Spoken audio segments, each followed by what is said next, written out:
A paz seja convosco. Amém. Uma pequena observação em relação à última fala do Felipe, antes de cantarmos o Renova.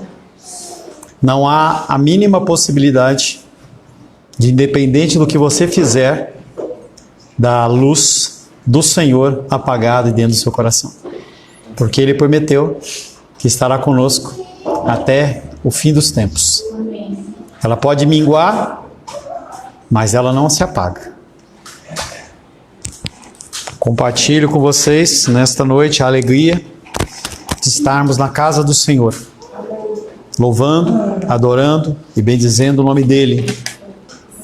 Não há outro lugar, não há nenhum outro lugar que seja tão bom como a casa do Senhor. No meio da luta, da dificuldade, no meio da alegria, é aqui que nós recebemos o alento, recebemos a cura, recebemos mais do Senhor. Em nosso último encontro estivemos meditando sobre o tema Sal da Terra. Comida sem sal beira algo intragável.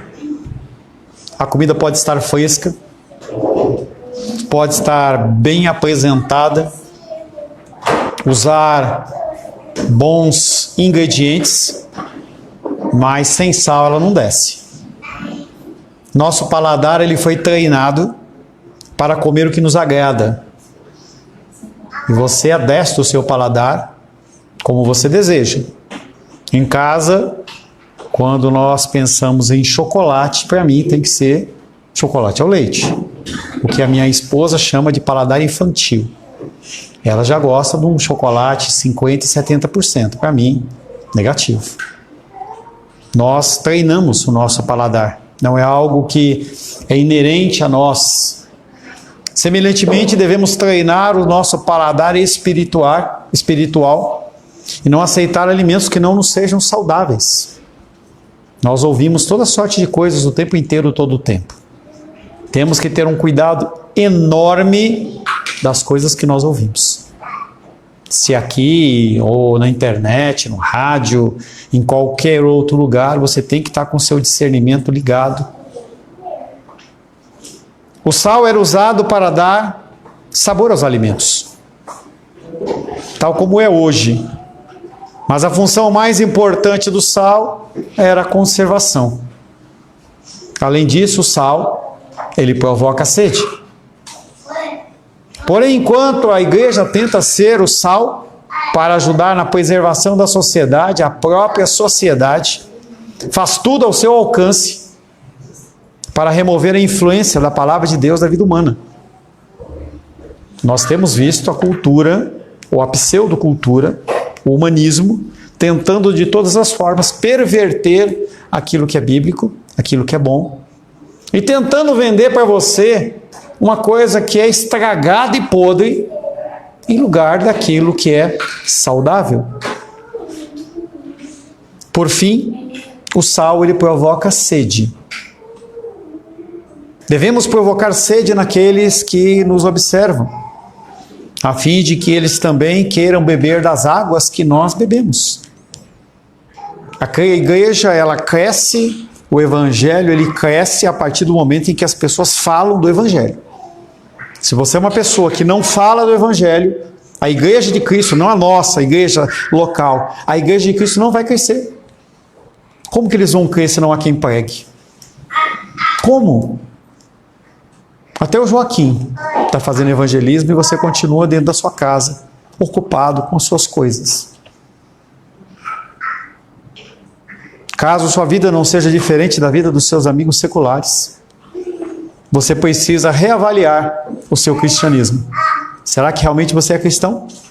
Ou ao findar da sua vida você vai passar a eternidade no inferno? O cristianismo, ele tem sido removido da sociedade e cabe a mim e a você colocá-lo de volta no local onde nós estivermos. Se assim não for, nós seremos como sal, inútil, servindo apenas para ser pisado pelos homens. A palavra de hoje tem como título A Luz do Mundo. Quando nós pensamos em luz, e o motivo de eu colocar essa vela aqui, não é porque nós vamos fazer um culto agora à luz de velas, e nem porque nós precisamos de velas.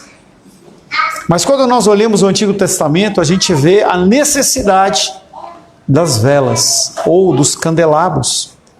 Quando você pensa em tabernáculo, havia o menorá, que era um candelabro com várias hastes, sempre me confundem, de 7 e 9, e aqueles candelabros eles tinham óleo, e aquele óleo queimava continuamente no altar. Quando se constrói o tabernáculo, precisava-se daquilo, foi uma instrução do Senhor. Na sequência se colocou o templo de Salomão, e também no templo de Salomão havia o menorá, porque havia necessidade. Tudo aquilo simbolizando que Cristo, o Messias, a luz do mundo, eles iria ainda vir, não tinha vindo ainda. Quero convidar você a abrir a palavra de Deus no Evangelho de Mateus.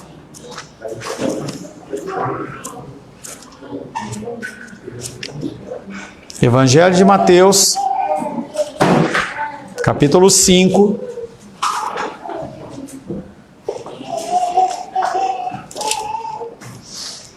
Vamos ler do verso 12 em diante. Você que não está aleijado e nem tem um problema crítico de saúde, quero convidar você a ficar de pé. Inclusive você que está em casa assistindo, fique de pé em reverência à palavra de Deus. Mateus capítulo 5, versos 13, não 12, 13 em diante. Assim diz a palavra de Deus. Vós sois o sal da terra. Ora, se o sal vier a ser insípido, como lhe restaurar o sabor? Para nada mais presta, senão para, lançado fora, ser pisado pelos homens. Vós sois a luz do mundo. Não se pode esconder a cidade edificada sobre um monte, nem se acende uma candeia para colocá-la debaixo do alqueire, mas no velador, e alumia todos os que se encontram na casa. Assim brilhe também a vossa luz diante dos homens, para que sejam as vossas boas obras, para que vejam as vossas boas obras e glorifiquem o vosso Pai que está nos céus. Palavra do Senhor, amém? Senhor, louvamos, adoramos e bendizemos o Teu nome pela leitura da Tua santa e bendita palavra, e clamamos ao Senhor pela Tua luz. Que a Tua luz ilumine o nosso espírito, renove o nosso entendimento, renove as nossas forças e energias, que nós possamos, Pai, em nome de Jesus, ser cheios pela Tua palavra. Para isso precisamos do espírito de entendimento. Para isso precisamos, Pai, que o Senhor me capacite a ser um instrumento da Tua vontade, para trazer uma mensagem santa aos nossos corações. Oro em nome de Jesus, amém? Poder se assentar em nome de Jesus.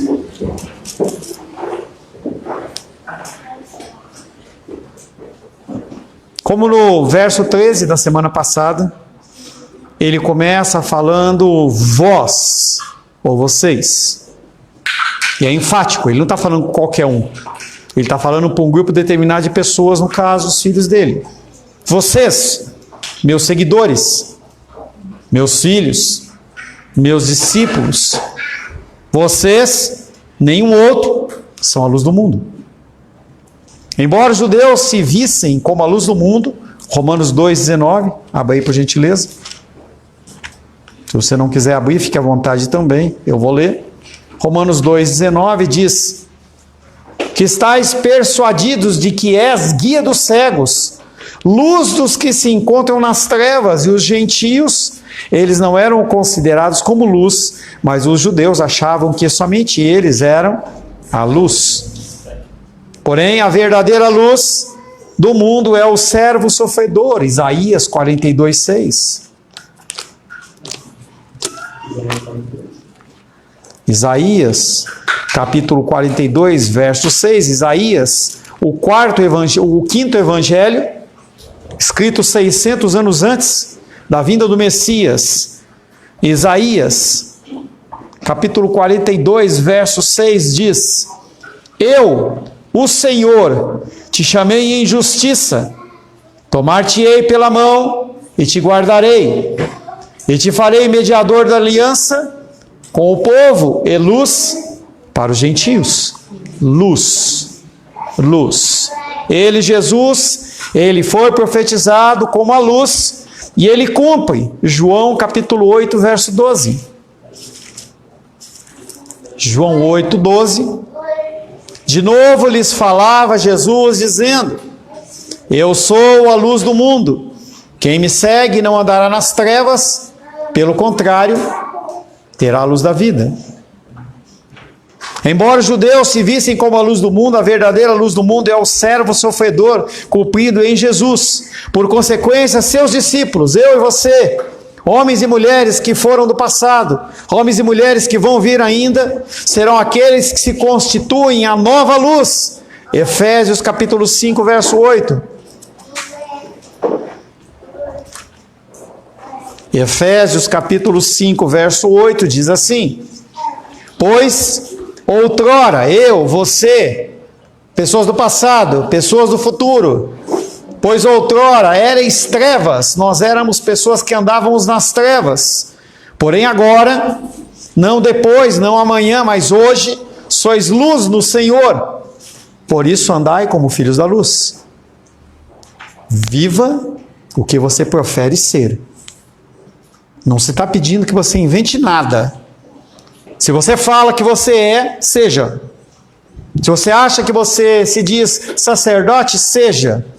Se você quer ser uma mulher virtuosa, seja.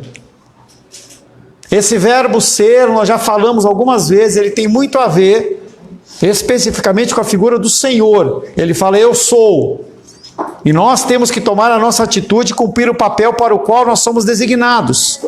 A luz é um símbolo religioso universal. No Antigo Testamento, como no Novo Testamento, ela simboliza algumas coisas. A pureza em oposição à depravação. A verdade em oposição ao erro. O conhecimento em oposição à ignorância. A revelação em oposição à reprovação. A presença divina em oposição ao abandono ou afastamento do Senhor. Luz refletida. Nós não temos luz. É como o farol do carro, em que se você ligar o farol e não tiver bateria, não acontece nada. Nós somos como a lâmpada do farol do carro. Ou a lâmpada aqui da nossa igreja. Se não tiver energia elétrica, você pode apertar o botão quantas vezes você quiser. E a luz não vai acender. Com o passar do tempo, nós vamos começar a verificar carros parados na rua. Não porque faltou gasolina, mas porque faltou energia elétrica. Carros movidos a energia elétrica vão parar no meio da rua. Porque não há energia. Nós somos uma luz que é refletida. Jesus olha para mim e para você e diz, vocês são a luz do mundo. Parece estranho, porque ele diz que ele é a luz do mundo. Foi Jesus quem veio para as trevas e as trevas não receberam. Aqui ele toma o título Luz do Mundo e o transfere aos seus discípulos. É algo comum. Cada um de vocês que tem um comércio, pelo menos dentro do coração pensa, meu filho vai dar continuidade àquilo que eu estou fazendo. Alguns continuam, outros não. Mas quando você prepara alguma coisa, você já imagina que o teu filho, a tua filha, ele vai seguir naquele caminho. Um caminho que você já trilhou, um caminho mais fácil de dar continuidade. Por isso que ele faz o quê? Ele fala, sejam a luz do mundo. Evidentemente, a luz de Cristo traz ao mundo, que a luz que Cristo traz ao mundo, ele origina-se nele mesmo, ao passo que a luz que temos, ela é recebida.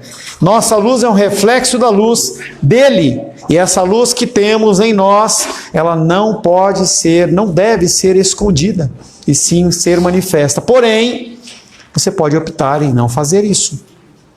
Você tem uma coisa chamada arbítrio, que não é o livre-arbítrio, não tem a ver com a salvação, mas tem a ver com você viver um cristianismo ou não viver.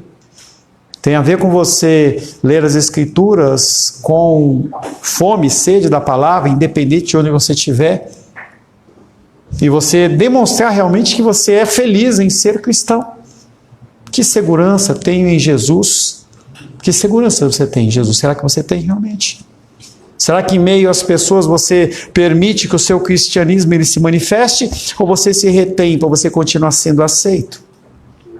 Conta um pastor que o seu melhor amigo de seminário, ele era uma pessoa que foi nascida na África. E o pai dele foi missionário por mais de 50 anos. E aquele missionário, o primeiro nasquelas regiões, ele falava para pessoas que nunca tinham visto homens brancos. É como você ir na Coreia com nossa forma, chama caucasiana, né? A nossa forma de rosto. As pessoas elas ficam assim, assustadas. Moisés com a estatura dele andando lá no meio dos coreanos, as pessoas falam, oh, que coisa. Então aquelas pessoas que estavam ali, elas olhavam para aquele missionário e se espantavam. E aquele homem tirou uma foto do bolso e falou assim, olha, um grupo de pessoas lá da aldeia onde o meu pai ele pregava, e eu quero que você identifique, nesse grupo aqui de mais de 100 pessoas, 12 cristãos. Todos eles negros, todos eles com cabelo chaim, todos eles com as mesmas vestes. E aquele líder, aquele pastor, ele foi identificando um a um. E chegou no total de 12. E ele perguntou, como é que você conseguiu identificar os cristãos aí? Porque os cristãos que estão aí são aqueles que brilham. Eles não têm uma luz, mas o semblante deles é um semblante de felicidade. É um semblante de esperança, um semblante de paz. Eles não sabem se eles vão comer, eles não sabem se vai ter chuva, mas eles sabem que se eles fecharem os olhos aqui, eles vão abrir os olhos diante do Senhor. É a diferença. Homens que saem das suas tribos para congregar a 3, 4, 5 quilômetros de distância, porque não há igreja como nós temos aqui com facilidade. E eles vão caminhando e vão pegando ramos de palmeira e eles vão andando e louvando ao Senhor porque eles são felizes. Eu estou vendo um filme com a Rosângela que fala sobre missionários jesuítas no Japão. E mostrava aqueles homens sendo martirizados. No começo, logo da cena, haviam algumas águas daquelas termais, com águas borbulhantes ali, e aqueles homens, eles pegavam aqueles baldezinhos e jogavam nos cristãos, esperando que eles negassem a Cristo, eles não negavam. E aí mostra a figura de um líder religioso que some, e 2 jesuítas ficam incomodados com isso, e falam para o líder, nós temos que ir lá ver se aqueles homens estão vivos, aquele homem está vivo ou não. E depois de muita luta eles conseguem ir. E eles vão escondidos. Quando eles chegam lá, temerosos do que iria acontecer, eles são recepcionados por japoneses que estão ali carentes da palavra de Deus e eles ficam felizes quando aqueles homens começam a falar da palavra de Deus. E eles falam assim, não nos deixe. Nós precisamos ouvir a palavra. Entenda que naquela época, o culto era todo em latim, aqueles homens não entendiam absolutamente nada, mas eles podiam sentir a presença do Senhor. Aleluia. A alegria e a vida de Cristo tem que estar claramente estampada no seu semblante. Por terem saído da escuridão absoluta, eles, aqueles homens da África, refletiam a Cristo, e é esperado que você também reflita a Cristo. O problema é que você perde o teu foco em Cristo e começa a olhar para as suas lutas. E eu não estou dizendo que as suas lutas elas são pequenas e que têm que ser descartadas. Eu não estou dizendo que a sua dor ela não é verdadeira. Eu estou dizendo que se você continuar, você e eu, continuarmos pensando e olhando só para as nossas dores, nós não vamos conseguir ser luz no mundo. Não vamos. Nós vamos nos fechar na nossa dor, e nós não vamos alcançar ninguém. Você vai ser salvo, mas quando chegar no dia do Senhor, você vai ver quanto tempo você perdeu, quantas vidas você poderia ter alcançado. Ontem, Joaquim, Nicolas e Menise distribuíram quantos folhetos? 300 folhetos. E poderiam ter sido 600, se você estivesse lá. Ou 900. Quem sabe 1000. quem sabe 2000. Entenda que esses momentos são momentos que são ímpar nas nossas vidas. Na eternidade, vai ser lembrado dessas coisas. Eu, quando distribuía folhetos, lá na Estação da Lapa, em São Paulo, e eu ia lá com 200 folhetinhos, e eu ficava das 8 até o meio-dia. Quantas histórias, quantos testemunhos que eu tenho dentro do meu coração, que eu fosse contar para vocês aqui, talvez as lágrimas começassem a correr pelo rosto. São oportunidades que você tem e que você está abrindo mão. Enquanto o sal impede a deterioração, a luz traz a verdade à tona e resgata pessoas das trevas e as cura. Durante a Idade Média, as trevas deste mundo lançaram uma sombra enorme sobre a igreja e quase apagaram o evangelho. Quase. Mas as portas do inferno não prevalecem contra a igreja. Glória a Deus. Não prevalecem. Por mais que você continue dentro da sua condição, quietinho no seu coração, existem pessoas que estão fazendo a obra do Senhor. Quando o evangelho, na Idade Média, ele foi recuperado, a luz voltou a brilhar. Cristo veio ao mundo completamente envolto em escuridão e disse ao seu povo, a mim e a você, aos discípulos, aqueles que eram perseguidos: não se pode esconder a cidade edificada sobre um monte, nem se pode acender uma candeia para colocá-la debaixo de um alqueire, mas no velador, e alumia todos os que se encontram na casa. Versos 14 e 15 do capítulo 5 de Mateus. A referência à cidade construída sobre um muro, sobre um monte, é muito clara. As cidades antigas, elas eram construídas basicamente com pedras brancas, de calcário. O sol batia nelas e refletia, não tinha como esconder durante o dia. O reflexo do sol naquelas paredes era muito óbvio. Se você digitar lá no Google, cidades da Grécia, é um lugar que eu tenho desejo de conhecer, você vai ver cidades construídas num monte assim, tudo branquinha. À noite, o que acontecia era que havia muita iluminação e a cidade ela era iluminada pelas luzes internas dos veladores, mas também a parte circunvizinha da cidade ou das casas também eram iluminadas. A luz ela nunca fica apenas naquele local. A luz aqui da nossa igreja ela está lá fora. E a gente tem que pensar nessa situação. A fala da cidade construída sobre um monte se refere a profecias do Antigo Testamento, falando a respeito do tempo em que Jerusalém, ou o monte da casa do Senhor, seria levantada diante do mundo e as nações iriam seguir em direção a ela. Isaías capítulo 2.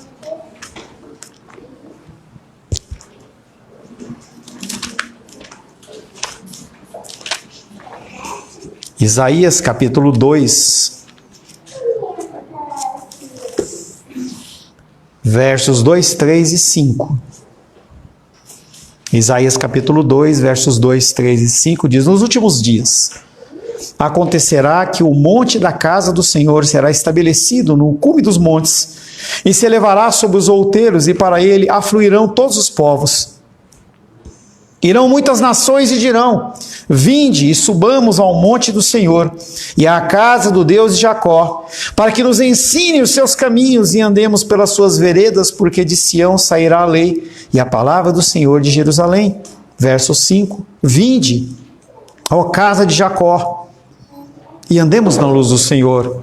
Vinde Pedro, vinde Joaquim, vinde Vânia, vinde Daniel, vinde a casa do Senhor e aprenda, seja luz. Alimente-se dessa luz e propague essa luz, não fica só com você. Não faça como as pessoas que estudam e colocam o diploma na parede e não usam aquele diploma e não fazem nada com aquilo.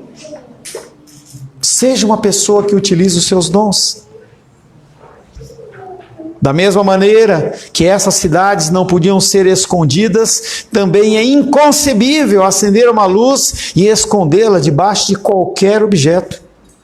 A lâmpada é posta no lugar apropriado para iluminar todos e tudo. Mesmo que as pessoas não aceitem, mesmo que folhetos que a Menise entregou, ali a pessoa amassou e jogou fora, ou ela num momento sério não quis ler, não importa. Importa que essa luz ilumine a pessoa. Se ela vai receber aquela luz ou não, é com ela. Nossa função é iluminar.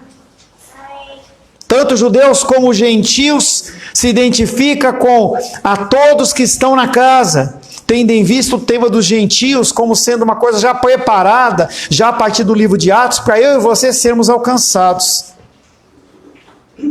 Ninguém na antiguidade era tolo a ponto de acender uma lamparina ou vela e colocar algo por cima, pois uma vela coberta não tem utilidade alguma. Ela pode até causar um incêndio, mas certamente não produz luz. Se a gente tampar essa vela, o oxigênio ele vai ser consumido e a vela ela se apaga.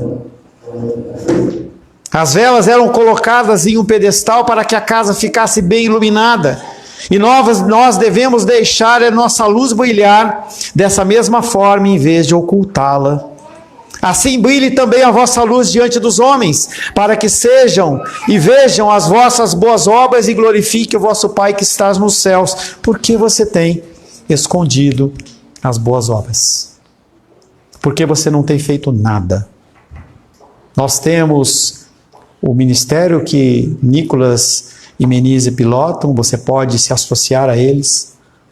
Nós temos as nossas reuniões de oração de quarta-feira, você pode orar conosco. E tantas outras coisas que você pode inventar e falar assim, pastor, vamos fazer isso. E pode ser que mais pessoas se associem. Infelizmente, nós estamos longe, senão a gente poderia fazer aulas de Muay Thai ou de qualquer coisa aqui na igreja para atrair as pessoas da comunidade. Mas, de qualquer jeito, aonde vocês estão, vocês podem fazer. Não é preocupação de fazer aqui, mas nós temos que fazer para atrair as pessoas. Nesse mesmo sermão, Jesus criticou severamente os fariseus, os quais ostentavam sua piedade diante de todos. Oravam nas ruas e, em vez de fazê-lo em secreto, não ungiam a cabeça quando jejuavam e demonstrando toda a contradição da sua pretensa fé. Jesus critica fortemente a hipocrisia presente na aparência da piedade. Não demonstre uma piedade que você não tem. É melhor você ficar quieto do que você querer demonstrar uma piedade que você não tem. Sempre sonde o seu coração para saber aonde o seu coração está.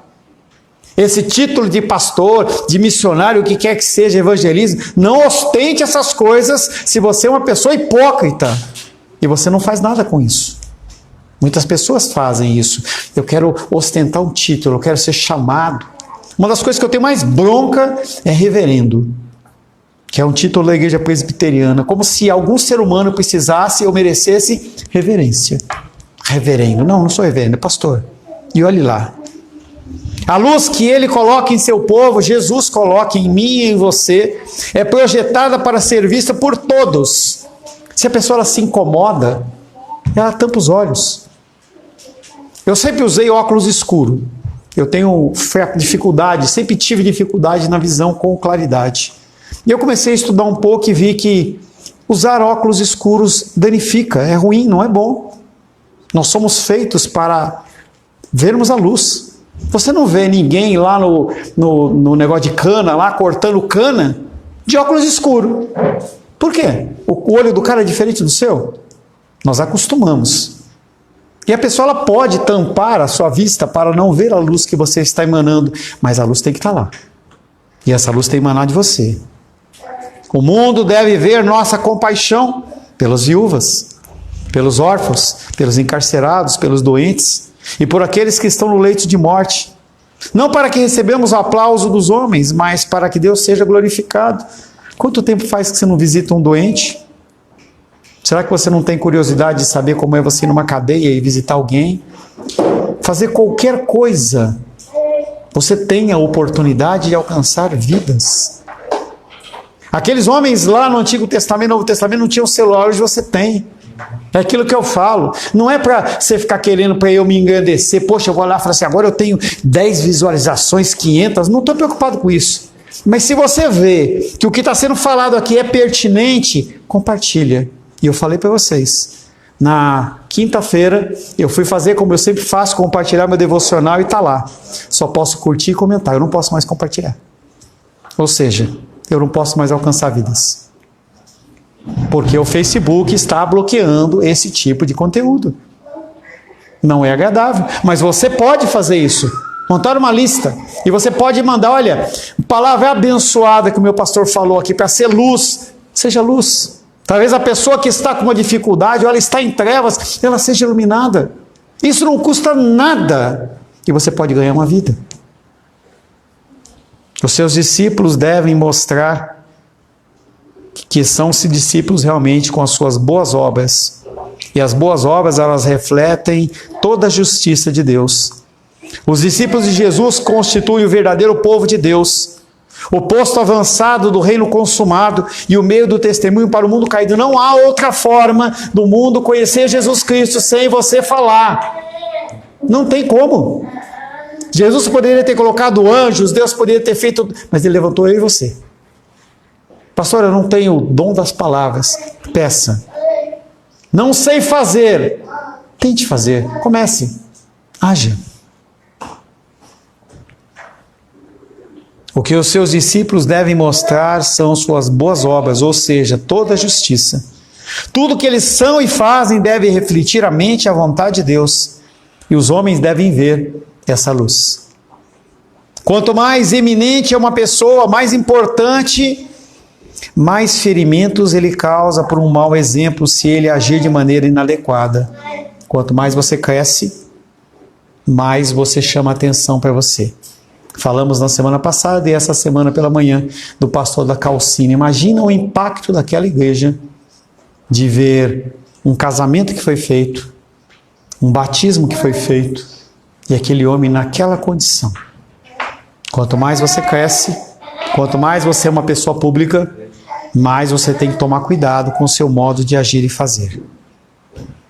Cristo, portanto, informa aos apóstolos que eles devem ter mais cuidado para viver uma vida santa do que pessoas desconhecidas da classe comum, porque os olhos de todos estão voltados para eles como iluminados. As pessoas olham para você e esperam o que ele vai fazer. Como que o Carlos vai se posicionar diante dessa situação? Como que o Nicolas ele vai agir diante de uma situação em que ele é cuidado, só toma uma almofada, em que ele é observado. A sua palavra, o seu pensamento, o seu jeito de agir, o seu jeito de vestir, tudo isso está sendo observado. Se a sua devoção e retidão de conduta não correspondem à doutrina de que são ministros, eles não devem ser tolerados. Você ouve pessoas que não vivem dentro dos propósitos do Senhor, não os ouça. Não os ouça, não coma coisa estragada. Esse viver cristão, primeiramente ele vai demonstrar sobre a sua vida uma coisa chamada-se perseguição. Mateus capítulo 5, versos 10, 11 e 12. Você vai ser perseguido. Mas isso não é motivo para escondê-la à luz dos outros. E é por meio dela que eles podem vir a glorificar ao Pai. Você vai ser perseguido, mas você não pode deixar de falar. Testemunho não inclui só palavras, mas também obras. Por isso que eu incito você, traga alimento e deposite na caixinha para a gente ir lá e abençoar vidas. Se você não fizer aqui, faça em outro local. Encontrou uma pessoa na rua, pague um lanche para a pessoa. Alimente pessoas, cuide de vidas. Independente de eu ver ou não ver, faça. A boa obra sem o bom caminhar não tem proveito. Assim as normas do reino. Quais são as normas do reino? Mateus capítulo 5, versos de 3 a 12. As bem-aventuranças que nós já trabalhamos. São os ditames do reino. Tanto operam na vida dos herdeiros do reino, como produzem o testemunho do reino. Do 13 ao 16 que nós trabalhamos hoje. As pessoas esperam que você fale e você dê testemunho. Se o sal do verso 13 exerce a função de retardar a deterioração do alimento, a luz, ela serve para fazer a vida retornar. A luz fala de iluminar um mundo de pecado e de trevas e adverte contra retirar-se do mundo. Você não é chamado a se afastar do mundo. Você não é chamado a ficar sozinho no seu meio, em você só ser cristão na igreja, você só ser cristão no seu lar, mas você tem que ser cristão aonde você for. As pessoas têm que se constranger. Ontem saímos para comer e a gente orou. Eu falei assim, vamos orar antes da gente comer. Em público, em público. Fora da sua casa, fora da minha casa. A principal finalidade do homem é glorificar a Deus, deleitar-se nele para sempre. Há um compositor famoso de música instrumental chamado Johann Sebastian Bach, um homem que escreveu músicas que são tocadas e vão continuar sendo tocadas até a volta de Cristo. E esse homem era cristão, e ele fez uma música chamada Soli Deo Gloria, ou seja, a ele a glória. E não quer dizer que essa música que nós cantamos é essa música, mas nós podemos cantar a ele a glória, a ele a glória, a ele a glória, para sempre, amém. Não só em música, mas também através das nossas obras. Ele, Bach, ofereceu suas obras musicais como louvor e glória ao Senhor, porque ele sabia que aquele era o dom dele. Cada um de vocês tem um dom específico. Cada um de vocês tem uma particularidade que Deus ele criou como nenhum outro igual. Falávamos hoje pela manhã. Não existe nenhum outro Wallace. Não existe nenhuma outra Esther. Claro que eu não podia deixar de falar de você, né, Esther? Imagina duas Esther no mundo. Misericórdia. Tadinho, tinha que ter dois Carlos, entendeu? Mas, brincadeiras à parte, Deus ele fez pessoas como pessoas únicas. Porque nós temos propósitos únicos a serem cumpridos. Da mesma forma, tudo que fazemos, como Bach, nós devemos conquistar tudo para a glória do Senhor. Tudo deve manifestar a luz do Senhor. Devemos ser o sal da terra, mas também devemos ser a luz do mundo. Como eu disse para vocês, no Antigo Testamento, precisava-se de luz. Hoje, a gente não precisa de luz.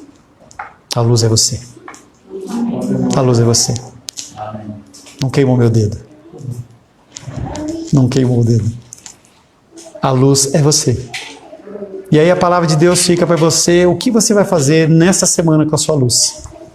Você vai colocar ela debaixo do alqueire, sendo que as pessoas estão à sua volta, precisando de ouvir a palavra de Deus? Será que você vai continuar imerso nas suas dificuldades, na sua falta de dinheiro, nas suas preocupações? Ou você vai deixar a luz de Deus brilhar? Um filho de Deus que tenta esconder a luz, grande chance dele nunca ter sido. A gente vê homens e mulheres em toda a história da igreja abandonando o evangelho. Quero que você esperar que você não seja um deles, mas que você possa realmente refletir a luz do Senhor. Amém, queridos? Senhor, louvamos, adoramos e bendizemos teu nome. Senhor, em nome de Jesus, louvamos, adoramos e bendizemos teu nome pela palavra aqui pregada. Tua palavra nos conclama a sermos sal da terra e luz do mundo. Que nós possamos, Pai, impedir a deterioração do mundo. Que nós possamos, Pai querido, trazer luz. Que nós possamos ser instrumentos nas mãos do Redentor. Que nós possamos, Pai, olhar para além do nosso coração, além dos nossos problemas, além das nossas dores e dificuldades. E nós possamos olhar para aqueles, Pai, que sofrem e padecem, porque não têm a verdadeira luz e a verdadeira esperança que é o Senhor. Te louvamos, te exaltamos e te bendizemos em nome de Jesus. Amém. Graças ao nosso bom, querido e amado Deus.